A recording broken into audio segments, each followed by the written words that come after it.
I've been treated very, very, very differently to everybody else that exists. All examples that exist, past, present. It didn't come through headlines. It wasn't leaked by aides or announced through flashing microphones. It began quietly, with a letter. A personal, private request sent from Prince Harry to his father, King Charles III. On paper, it looked simple. Harry wanted to attend a royal event. Not just any gathering, though. This was the King's Foundation, one of the monarchy's most powerful showcases, where global leaders and cultural giants mix under the royal spotlight. For Harry, it was more than a seat at a table. It was a shot at redemption. A subtle signal to the world that maybe, just maybe, he still had a place inside those ancient palace walls. But what he got in return wasn't a yes. It wasn't even a polite delay. It was silence, followed by a hard, unapologetic rejection. And that silence said everything. It wasn't just about a missed invitation. It was the monarchy drawing a line, loud and final. This wasn't miscommunication. It was strategy. The message behind that refusal was clear. The royal machine isn't pausing, and it's certainly not looking back. They're not just shutting Harry out, they're locking the door. There was no mix-up, no back and forth, no moment of hesitation behind palace gates. Royal insiders say the response to Harry's request was immediate and firm. Not a Zoom link, not a public mention, not even a seat tucked quietly in the corner. Nothing. And it wasn't a misstep. It was a move. One planned, calculated, and deliberate. The King's Foundation isn't just another calendar filler. It's a crown jewel event, carefully crafted to display purpose, influence, and continuity. A royal flex dressed up as charity. Saying yes to Harry would have sent a message of healing, of unity. But saying no? That was a declaration of something bigger. That silence echoed through every corner of the press, not as an oversight, but as a warning. The monarchy was making a choice, and Harry wasn't part of it.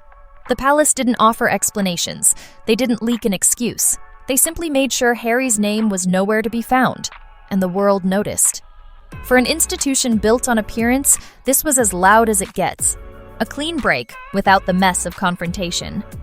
Harry extended a hand, and the crown turned away. It wasn't just the rejection that made waves. It was who showed up instead. The guest list for the King's Foundation wasn't leaked. It was published. Boldly, proudly, as if to underline exactly who was in and who was out. Prince William was there, standing tall as the future face of the monarchy. Princess Anne, the workhorse royal, didn't miss it. Camilla, now queen, front and center. Even Zara Tindall, a non-working royal, got a seat. Then came the celebrities. David Beckham, Kate Winslet, names carefully chosen not just for fame, but for what they represent: loyalty, decorum, and clean public images. But Harry? His name wasn't just missing. It was absent in a way that made a point. This wasn't a small garden party or minor engagement. It was one of the king's signature platforms. A visual of the crown's chosen future. And in that picture, Harry no longer fit. The snub wasn't buried in the details. It was part of the performance, a moment staged to show exactly who had the monarchy's favor and who had lost it. A royal aide said it plainly. The king sees no reason to reward betrayal with visibility. That sentence, sharp as glass, cut through any lingering illusions about reconciliation. Inside the palace, Harry is no longer seen as a misunderstood son or a wounded prince. He's seen as a liability. The memoir, the docuseries, the relentless interviews. One by one, they chipped away at trust.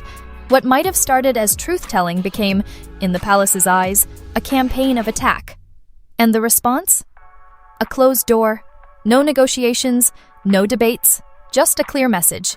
If you cash in on the family name, you don't get to sit at the royal table. The rejection of Harry's request wasn't emotional, it was institutional. Royal insiders weren't upset. They were relieved. For years, aides had walked on eggshells, trying to balance protocol with compassion.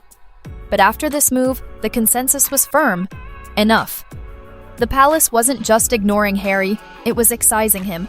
Like a brand protecting itself from bad PR, the monarchy was trimming away the controversy before it spread. As Harry tried to inch closer to the royal fold, Meghan didn't just stay silent, she stepped away entirely. According to those close to the couple, she didn't support the request, didn't comment, didn't co-sign. Her name was nowhere near the conversation. Instead, her energy was locked on California, business ventures, brand deals, and a carefully crafted image far removed from royal tradition. And to insiders watching closely, her absence wasn't just personal, it was tactical. Meghan wasn't pausing to see how things played out. She was pivoting, strategically distancing herself from a situation that looked more and more like a dead end. While Harry reached back toward the past, Meghan stayed focused on the future. A future where the royal stage was no longer part of the script. To the press, to palace insiders, and even to fans once loyal to the Sussex brand, this move looked deliberate. She wasn't fighting beside Harry anymore. She was already walking another path and doing it alone. What started as a royal disagreement has now hardened into something much more final. This isn't a timeout. It's not a cooling-off period. It's exile. Quiet, controlled, and unmistakably permanent. Inside Buckingham Palace, the mood after the King's Foundation event was calm satisfaction. No drama, no fallout, just a sense that the institution had finally drawn its line and stood by it. The aides who once stressed over Harry's unpredictability are now breathing easier. They're no longer tiptoeing, no longer caught between personal loyalty and public duty. The Crown, they say, had to act. You can't preach service and stability while welcoming back someone who built a brand on behind-the-scenes pressure and family fallout. Even some of Harry's media supporters are shifting their tone. Where once there were headlines praising his courage to speak out, now there are questions about pattern, about intention, about how many times the same story can be told before it starts looking less like healing and more like performance. The shift is happening, quietly, but unmistakably. Harry isn't just out of the room, he's off the chessboard. For Harry, one demand has never changed: protection. From the moment he left the institution, he's insisted on it. Not just for himself, but for Meghan and their children. He's brought it up in interviews, legal filings, and private meetings. But this time, the answer came fast. Palace officials didn't entertain it. They didn't offer alternatives. They shut it down before the conversation even began. Without royal duties, they said, there's no justification for royal protection. That's not personal, it's protocol. But for Harry, it felt like rejection layered on rejection. Security isn't just about safety. It's about status, access, legitimacy. And having that stripped away is a symbol of just how far he's been removed from the system. For years, Harry saw protection as proof that no matter how rocky things got, he was still part of the institution. But now, even that last thread is snapping. The palace isn't bending. The rules haven't changed. They're just finally being enforced.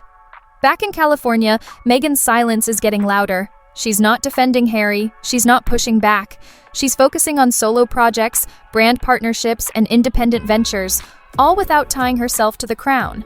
And while Meghan pivots, Hollywood is shifting too. The same industry that once rolled out red carpets is now stepping away. Spotify ended their deal. Netflix, once a powerhouse for the Sussex brand, is reportedly cooling off. Executives aren't making statements, but behind the scenes, the message is clear. The buzz is fading. The mystique is gone. What once looked like a royal revolution now feels like tabloid déjà vu. Brands are wary. Producers are cautious. Harry's name no longer guarantees headlines. It guarantees controversy. And for an industry built on image, that's a risk few are willing to take. One PR strategist said it bluntly. He came in as royalty, but he's becoming tabloid. Without royal access, without the events, the honors, the quiet prestige that comes from being inside the institution, what does he have left to offer? Hollywood wanted a rebel prince. What it got was a storyline that refuses to evolve, and audiences are tuning out. The real blow didn't come through confrontation, it came through omission. Harry wasn't just denied a seat, he was left out of the royal story entirely. No pre-recorded message, no digital appearance, not even a vague acknowledgement. It was a clean wipe, and that's no accident. The King's Foundation event wasn't just a royal gathering, it was a branding exercise.